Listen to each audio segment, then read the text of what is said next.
yang bawa sempi langsung hajar ke pelipis saya. Nah, pada saat saya mau keluar, ditikam dari belakang. Yang menyuruh saya untuk membunuh suaminya sendiri dengan imbalan sekitar 500 juta.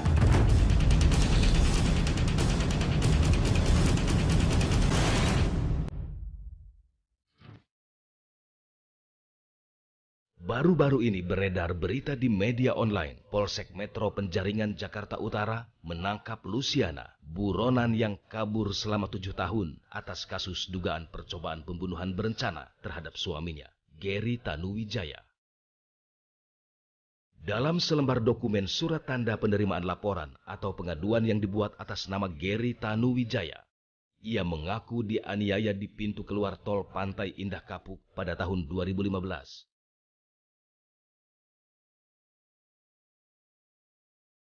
Luciana bersama selingkuhannya menyewa pembunuh bayaran dengan imbalan 500 juta rupiah demi menghilangkan nyawa Gary. Gary Tanuwijaya menceritakan bagaimana ia bisa lolos dari maut saat diburu pembunuh bayaran. Di pertengahan jalan, tiba-tiba ada yang senggol dari belakang. Terus dia minggir. Minggir tiba-tiba turun 3 orang di situ. Turun langsung dia, yang satu bawa sempi, satu bawa sangkur, yang satu lagi bawa kayak samurai gitu besar. Terus yang bawa sempi langsung ngarah ke pintu saya. Baru saya buka, dia langsung hajar ke pelipis saya. Saya merasa kena ini sakit, berdarah kencang, saya tendang pintunya gini kan, kencang, jadi dia jatuh ke depan. Jatuh, dar, bunyilah meledak tembakan itu. Saya nggak meleset bukan karena saya. Mungkin kalau dia gini jeder ke saya, mungkin langsung kena. Mungkin dia pada saat nembak dia takut kena tembak istri saya karena dia nyetir. Mungkin ya. Jadi saya tendang begitu dijatuh. Nah, pada saat saya mau keluar, ditikam dari belakang. Pakai sangkur. Sobeklah di belakang sini kan. Aku nggak tahu kalau itu sobek. Cuma aku merasa ada yang aneh aja gitu. Ini saya udah nggak bisa berfungsi dengan baik pada saat itu. Langsung begitu saya lihat gini, aku langsung pengen bunuh diri ke jalan sana. Jadi aku lari sembayangan gini, jatuhlah ke sungai. Sungai itu lumpur. Lumpur, diem di situ, terus aku merasa aku kayaknya ada yang pernah terjadi apa-apa, tapi di sebelahnya ini kayaknya aku nih pas nongol gitu di pantatnya perahu kecil yang buat orang nyari itu botol aqua itu. Nah itu, saya lihat gini ada orang, ya saya masuk lagi ke dalam. Saya ada orang lagi, ya masuk ke dalam gitu. Terus saya naik ke atas perahu, sempat naik gitu. Tapi saya lihat darah banyak itu, ada orang saya turun lagi. Jadi saya di dalam itu cukup lama. Begitu saya lihat sepi, saya naik. Sampai mau minta tolong tukang ojek, nggak mau. Ojek sepeda loh padahal saya minta tolong. Nggak mau karena mungkin muka saya tuh serem sekali ya. Lumpur semua kan. Oh, motor nggak mau, ojek motor. Ojek apa aja nggak mau. Akhirnya saya jalan, ada tukang bajai ya saya naik ke tukang bajai nggak ada pilihan. Saya tawarin, ntar saya kasih 100 tolong antar aku ke sana. Kuat dugaan, Luciana ingin menghabisi Gary demi mengambil sejumlah aset yang dimilikinya. Karena dia ini dijanjikan 25% dari aset saya. Jadi diam-diam ternyata saya temukan si Lucy ini menjanjikan kepada pengacaranya 20%, kepada si DPO ini yang selingkuhannya 25% dari aset yang nanti dia dapat atau dari asuransi dan sebagainya. Yang saya tahu itu. Ia juga mendengar imbalan yang diterima para pembunuh bayaran untuk menghabisi nyawanya. Udah 2 orang yang dengar. Pertama, dia itu pergi sama Devan, ketemu Barry. Namanya Barry, Stephen Barry yang salah namanya ya, kalau salah ingat. Nah, atau si Barry itu.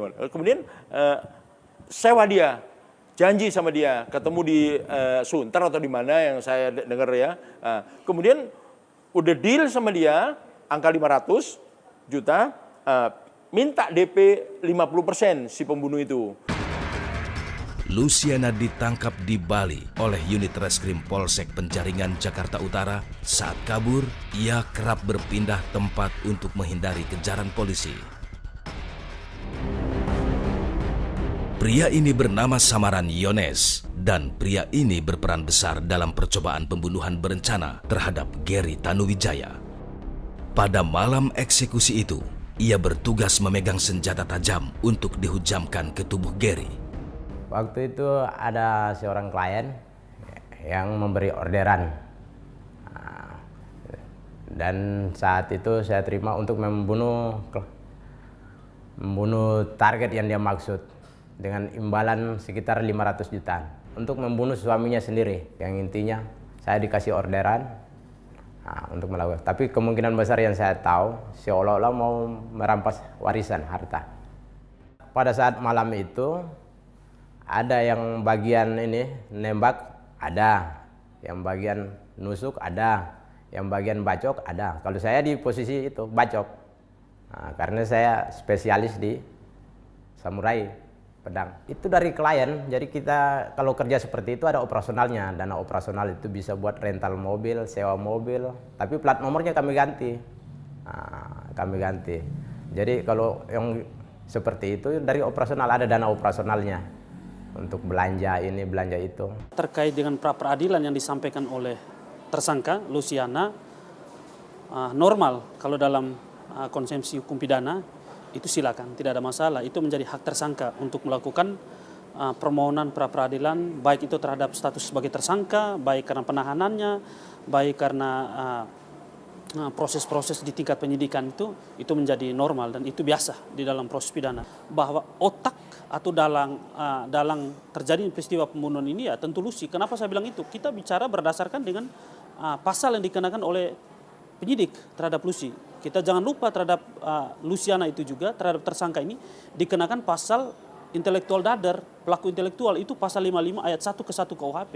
Itu menegaskan bahwa Luciana diduga kuat sebagai aktor intelektual atau intelektual dader seperti yang diamanatkan dalam pasal 55 ayat 1 ke 1.